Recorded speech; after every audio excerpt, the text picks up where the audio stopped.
What's going on, everyone? It's Javier, and welcome to another episode of the Capital Report. So, today is another video that I kind of want to piggyback off of my last video where I talked about people becoming self sufficient. And I really want to highlight that in this video because not only do people not want to be self sufficient, they kind of want to depend on others to give them what they need and complain when they don't get it. But it's also about people having a lack of execution.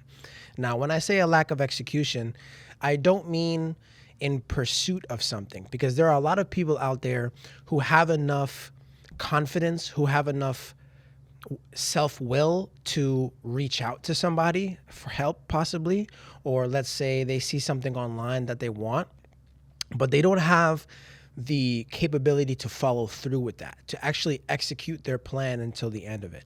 And I think at some point there's some kind of executive dysfunction between most people knowing that they need something and actually executing and making it happen. That stretch is what I want to talk about today. People have many different reasons as to why they don't execute on what they do, whether it be finances, actually trusting that they're making the right decision, or knowing that they have the right decision and are about to make that decision and then talking about it with somebody close to them who might not have all the information or all of the perspective, because at the end of the day, life is just perspective. We all are living on this planet together, and we all see things differently because we all have different perspectives on our backgrounds and our families and things like that, and our experiences, right? If you had a bad experience doing something, you might be a little hesitant to do it again. But that exact moment when you feel that hesitancy, when you feel that maybe if I do this, it could work, but I'm also scared that it might not work. So I don't want to put my foot in it and it not work, and then I get burned. That's exactly how you get to the next level. Business is exactly like playing a video game. If you are hesitant on getting to the next level, you're going to stay stuck on the same level again and again and again and again, and that's the rat race. So I feel that a lot of people have a problem with executing, specifically in business, because right now, all you have to do is look around and look at how expensive everything has gotten. Look at the price of food, look at the price of gas, look at the price of just a simple car for people who want to buy their first car. I remember, I'm 27 now, but I remember when I was 19, 20, 21, looking to get my first vehicle, cars were not as expensive as they were now. And I'm not talking about Lamborghinis or those high-class cars that are always going to be expensive. I just mean a regular SUV or a four-door car that I can get to move around and do my groceries. Those cars were 20, 15, maybe even 10,000, and now they're more than double the price. So it's basically, if you have a job, if you have a normal job, which the average person makes maybe between $10 to $18 an hour in this country, and most people make less, it's getting almost impossible to buy the things that you need to have a decent life. Most people cannot afford groceries. They overextend themselves on their credit cards just to afford basic groceries. And I think that concept of fear that people have generally about being so tight with their money kind of stops people from making the decisions and investments that could actually change their lives. So that's really what I want to hammer and focus on in today's video. I want to give you all a message and say that if you change your mindset, if you change your perspective on what it is to actually spend $1 to make two, if you understand that it's not about frivolous spending and buying clothes or cars or even spending money on other people just so that you guys can have a good time. I've always learned, my mentors always told me, you never spend the principal, you only spend the profit. So if you are the kind of person that enjoys that kind of lifestyle and what I call lifestyle inflation, where let's just say you make $100,000 a year and you spend $100,000 a year, and then you make 150 and you spend 150, no matter how much money you make moving up the scale, you're never going to get anywhere in life because you continue to raise your standard of living. What you have to do is you have to stop all of that frivolous spending, cut back on the things that don't really matter, more than ever, people are eating out and spending money out. Now is the time to meal prep your meals. Now is the time to eat food that is actually healthy for you and not just eating reheated Cisco food. Because a lot of the restaurants out there that you go to are just reheated Cisco foods and not fresh meals. And they're also incredibly more expensive. If you really look at it, you could buy yourself a nice steak at a store, cook it yourself with ingredients that you know works for you, and it'd be considerably cheaper. So it's those kind of little lifestyle changes that all contribute to your perspective, so that when you are now moving into the business side of things and saying, okay, I'm going to reach out to this business because I need their service, and I'm ready to take that first step and reach out to them and say, hey guys, I need your service and this is why. When the business reaches back out to you and people either don't respond or get cold feet once money gets involved, that's that executive dysfunction where you are able to know that you need help and take that first step to reach out, but you're not willing to actually engage and get involved and have a conversation and actually execute on that plan. Because then it just becomes a no tomorrow, no tomorrow. Like a famous man said in the Rocky movie, there is no tomorrow. And since tomorrow's not promised for any of us, you have to make that decision today. And you have to make that decision not only for yourself and your organization, but your family and your children and the people that you love. Because if you are someone who has enough courage to actually start a business or want to start a business, then you have people that are counting on you. You have a responsibility to not only your family, but to your employees and your employees' families. Because if people work for you, then you have to make the right decisions and you have to make the right executional decisions to be able to make more money, make more profit, reinvest, and grow what you're building. So I think a lot of people have had that kind of pause.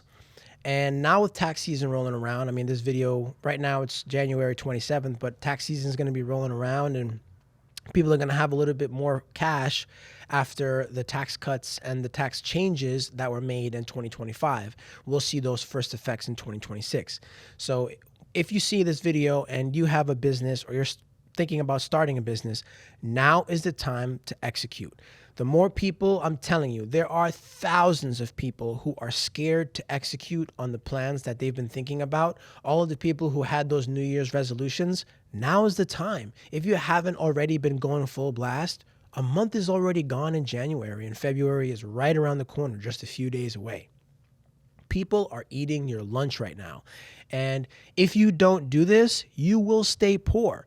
All you have to do is look at the price of gold. Look at the price of silver right now. Silver's over $100 an ounce and gold is $5,000 an ounce. That is your purchasing power being stolen in real time. And people still think that there is time to waste. So right now, gold has reached $5,000 an ounce and $1,000 or $100 for silver per ounce. What that means is why your dollar is losing purchasing power versus the price of those assets. So some of you who watch this video who are older than 40 or 50 years old might know that in this country, in the United States, there was something called the gold standard. The gold standard was basically pegged 1-to-1, the price of gold versus the price of a dollar. So if I gave you $1, I could get that exact amount of gold back. Ever since Richard Nixon took us off the gold standard, now we've moved to a fiat currency system, which means they can print as many dollars as they want, and you will not get that amount of gold back. When you do that, you are now basing your dollar not on gold, but either the petrodollar, which is the price of oil, or the American military, which is the actual strength of the planet, right? So if you don't spend your money, that's why you saw a lot of people during COVID and in recessions, what they do is they front run items, right? So if you know that the cost of things are going to go up over time, what you would do to save money, because inflation, right? Inflation is how much currency is being printed and how much the value of your dollar is going down, which is the reason why a gallon of milk is $6 today versus $4 a couple of years ago. That's called inflation. Your dollars are worth less money versus the asset. And the dollar is only half of every exchange. If I go to work, my labor and my time is being exchanged for dollars. If I go to gas, I'm giving them dollars, they're giving me gasoline. If I go to Best Buy, if I go to Best Buy and buy a television, I'm giving them my dollars for a product. Dollars is just half of every transaction. The price of gold going up is typically seen as a safe haven asset. So people know that if I buy gold, you don't necessarily have to make money. All that is doing is preserving your purchasing power. So when you see a wild run up in gold, a wild run up in silver, a wild run up in copper, all of the essential metals that are currency savers, that means that your dollars are losing purchasing power. It costs you more dollars to buy the same amount of gold. So that's not a good thing. That means that people are losing faith in the system. People are losing faith in the conventional currency, which is the dollar, and they're flighting and they're selling all of their dollars. They're getting rid of their dollars to purchase gold as a safe haven asset. Now, as the price of gold continues to go up, it will just cost you more dollars to buy that exact same amount of metal. Therefore, you're losing money. All of you who have money in high yield savings accounts and checking accounts and just keeping dollars, you lose money. If you have their $50,000 under your mattress, that $50,000, when you... So if you wanted to buy gold, my recommendation is not to buy gold on an exchange.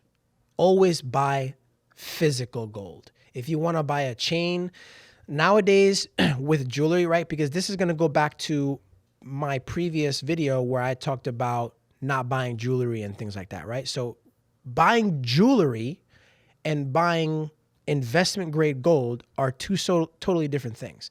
It's not buying a jewelry from a jeweler with diamonds and make it custom and all that stuff. That's flashy, and you pay a premium because there's a thing called spot, right? So if I have a gold coin, let's just say I have a 1 ounce gold coin. Right now, that 1 ounce gold coin costs $5,000. That's the price of gold. I can sell it and I can get more or less around that much because obviously the person who's going to buy it from me has to buy it at a price where they can then sell it and make a profit, right? If you want to buy gold, if you want to buy silver, you have to go to either a reputable dealer or right to the US Mint and say, hey, I want to purchase a half an ounce of gold, an ounce of gold. And you have to see what is the premium they're charging you versus the spot price. The spot price of gold is whatever it is, $4,980, let's say. That's the spot price of gold.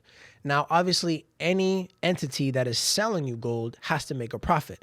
So your job as an investor is to find out what's the premium.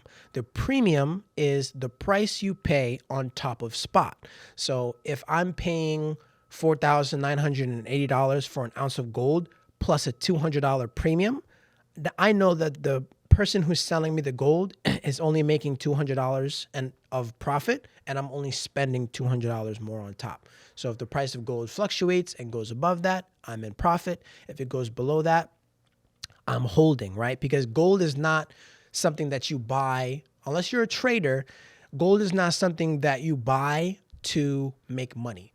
You buy gold, you buy silver to preserve your purchasing power. Because let's say, for example, a couple years ago, I don't know if you remember, you could buy an ounce of gold from Costco for like $1,923. And that was when the spot price of gold was under $1,800 an ounce. That was just 2-3 years ago. So that's how much purchasing, it's a double.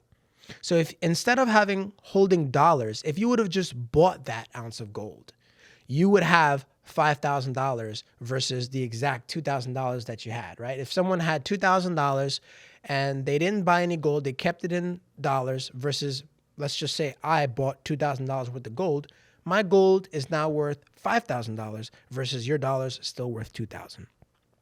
Now that's called an opportunity cost, right? You lost the opportunity to buy gold at those prices.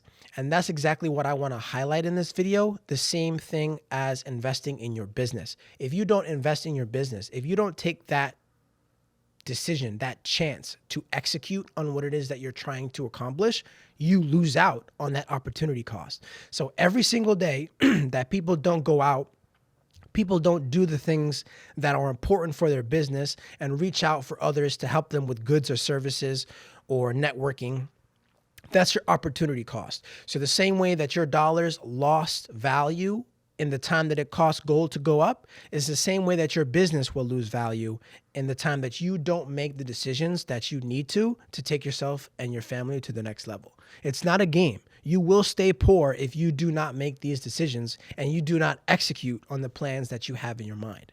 So that's really the theme. That's really what I wanted to talk about in this video, piggybacking off the back of my last one, because I feel like I didn't go in depth enough for everybody to understand how important it is. We all know what's going on in the world. We all know what's going on in this country.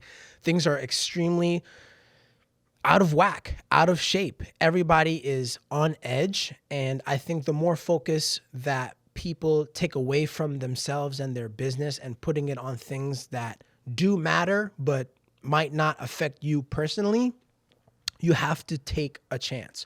You have to execute on the things that you want, or else you will just be another rat in the rat race. You will stay poor. You will not get anywhere. Your money will continue to lose purchasing power because I'll tell you guys something right now.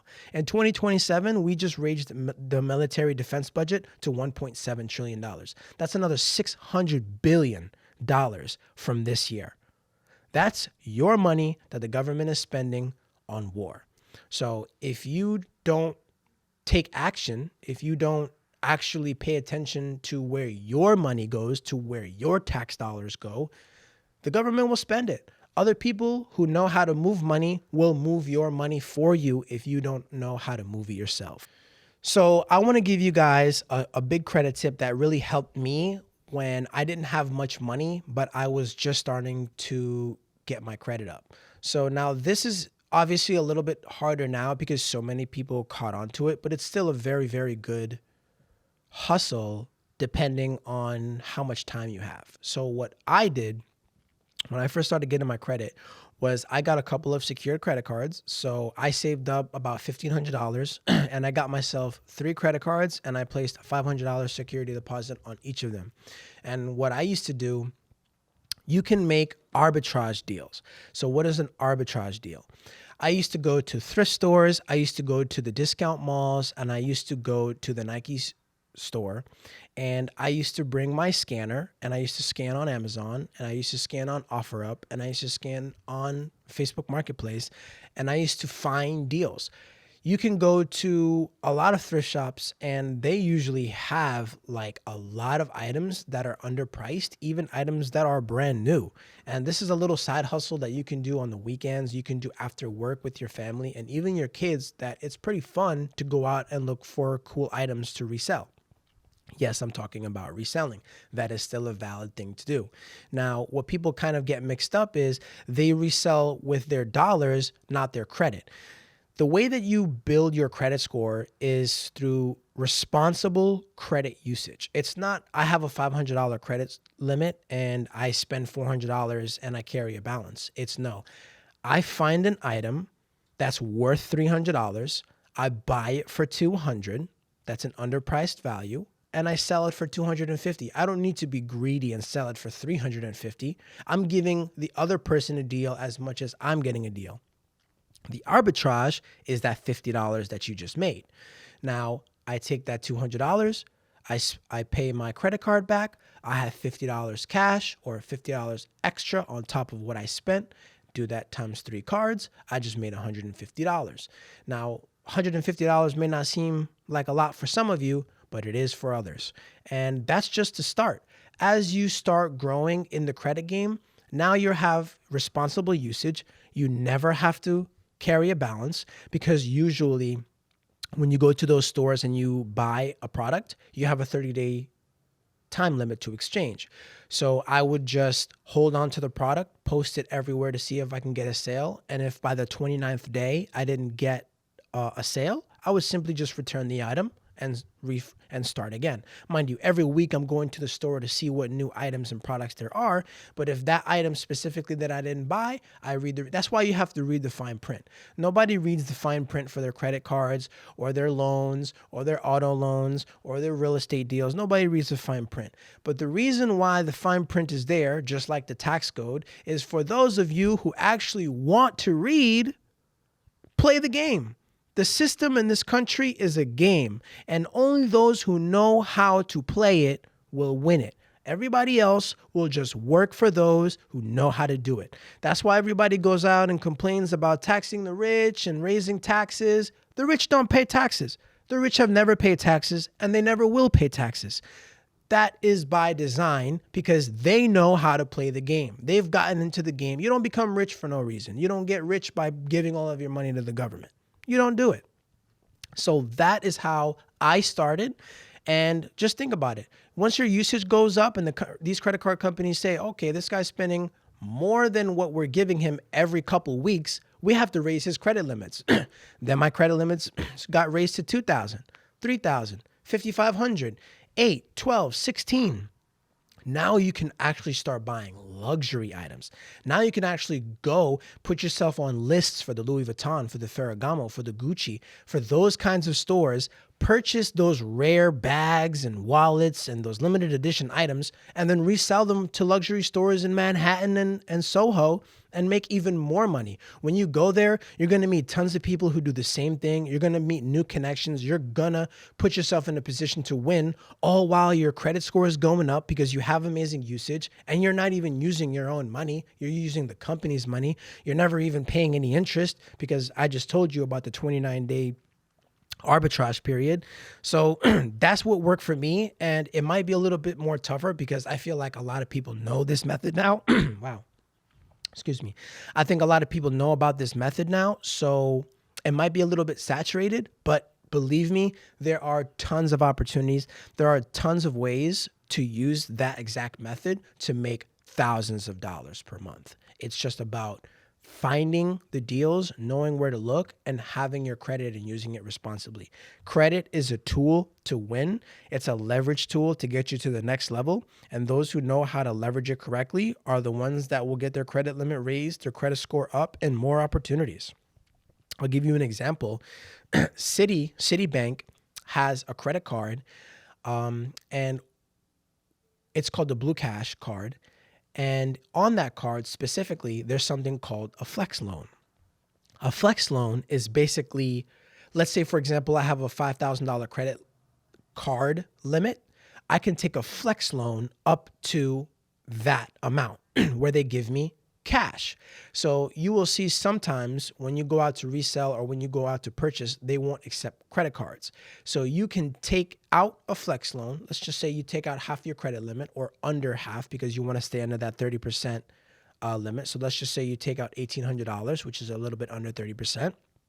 You have $1,800 in cash and you can extend that out to 60 months so that you have the lowest payment.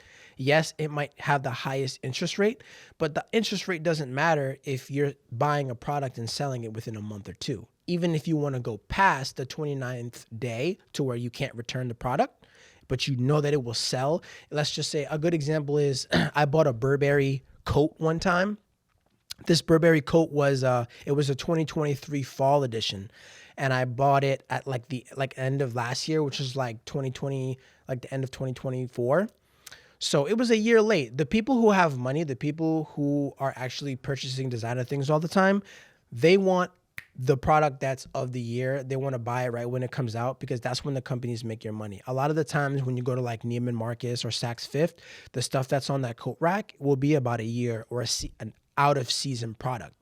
I bought that Burberry coat. It was a beautiful Burberry coat. It was a $4,000 Burberry coat that I got for $1,500. I had to sit on it for a few months so that I could wait until the winter season came around again, and I sold it for $2,600, a little bit over $1,000 profit just for sitting on it. Now, did I pay interest? Sure, I paid interest for the maybe 6 or 7 months that I had it, but I made way more profit than if I would have just sat on it or not taken the advantage. So it's those kinds of little things that just change your perspective and give you more confidence in spending your money on the right investment, even if it's not right this moment. It's all about making the smart choices with your money and your credit to grow. So thank you all for tuning into this episode of the Capital Report. If you like the video, drop a comment, drop a like. Let me know what thoughts you have about everything that I talked about, and I'm looking forward to seeing you in the next one. Peace.